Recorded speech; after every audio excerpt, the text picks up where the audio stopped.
Ulysses Grant was arguably one of the best and most well-known commanding generals and military strategists in our nation's history. Born 27 April 1822 in Point Pleasant, Ohio to a working-class family, Grant had it rough from the start. At a young age, Grant's parents and teachers soon realized that he was exceptionally smart. He passed his classes in public school with flying colors, and the schools he attended soon became too simple for him. However, this did come with a price. Because of his academic skills, Grant's classmates bullied him all the time, but despite this, Grant pushed through. When Grant was young, his father, Jesse Root Grant, owned a leather shop. After school and during his free time, Ulysses would work with his father in his shop. After a few months of working there, however, Grant soon realized he could not stand the hard working conditions and promised his father he would never work in a shop like that for the rest of his life. Grant was an exceptional horseman though, and even earned the nickname Horse Whisperer in his hometown for his ability to calm and tame completely out of control horses. Once Grant completed public schooling, his parents came to realize he had no dependable future. So without his knowledge, Grant's parents applied to the United States Military Academy at West Point on Grant's behalf. Once Grant found out, he was furious and resented his parents for making such a decision without his input. But once he got accepted, his attitude changed significantly. Upon arrival to the academy, Grant ran into his first issue. His name on his appointment letter was incorrect. Instead of it reading Hiram Ulysses Grant, it read Ulysses S. Grant, causing Grant to have to change his name on the spot upon arrival. This is where Grant's life took a turn for the best. After beginning school at West Point in June of 1839, Grant ran into another issue, the uniform. Grant hated wearing uniforms. During his time at West Point, he received numerous demerits for wearing his uniform incorrectly, and even after becoming commander of the Union forces, he still wore it incorrectly often. He also came to realize that his exceptional academics and public schooling would put to the test.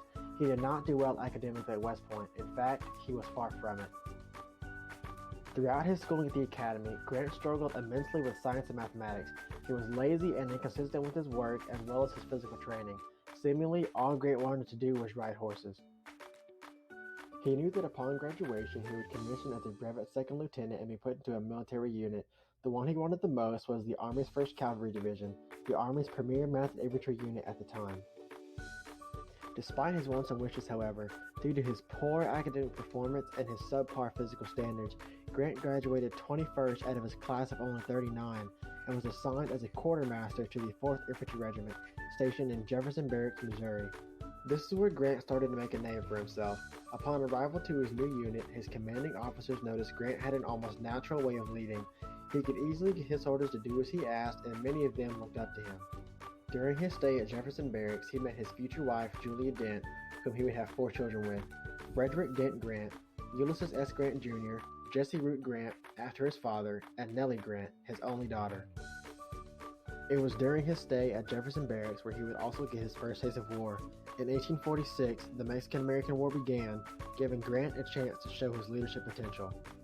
After the war began, Grant was assigned to a unit of the 4th Infantry Regiment alongside General Robert E. Lee, Grant's former West Point classmate, which fell under the Army of Observation, comprised of the 3rd, also known as the Old Guard, 5th, 7th, and 8th Infantry Regiments, under the command of General Zachary Taylor and later General Winfield Scott.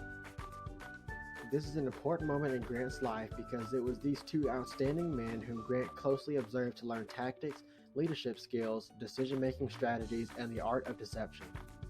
During the war, Grant was assigned to lead a company in the battle. He was later credited for his bravery and courage under fire. However, he would not have much time to bask in his self-glory because he would soon be reassigned and moved to a different station. At this time, Grant's life took a sharp downward spiral. Following the Mexican-American War, Grant ran into yet another issue, this time a major one that almost cost him his career and would permanently ruin his reputation for the rest of his life. After the Mexican-American War, separation from his family caused Grant to pick up a dangerous hobby, drinking, specifically whiskey.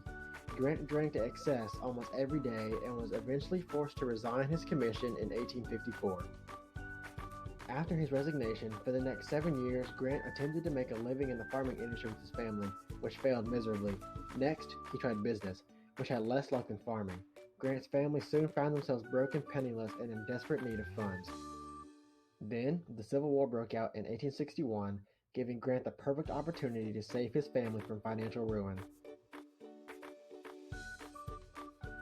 In 1861, at the breakout of the Civil War, Grant rejoined the Army on the side of the Union. and was put in command of a volunteer force by Illinois Governor Richard Yates. Then, in September of 1861, Captain Grant was promoted to the rank of Brigadier General and put in command of a Union force stationed in Tennessee. In February 1862, Grant would find himself yet again in the heat of battle. Grant led his Union troops in the first major victory of his career, one that would make a name for himself.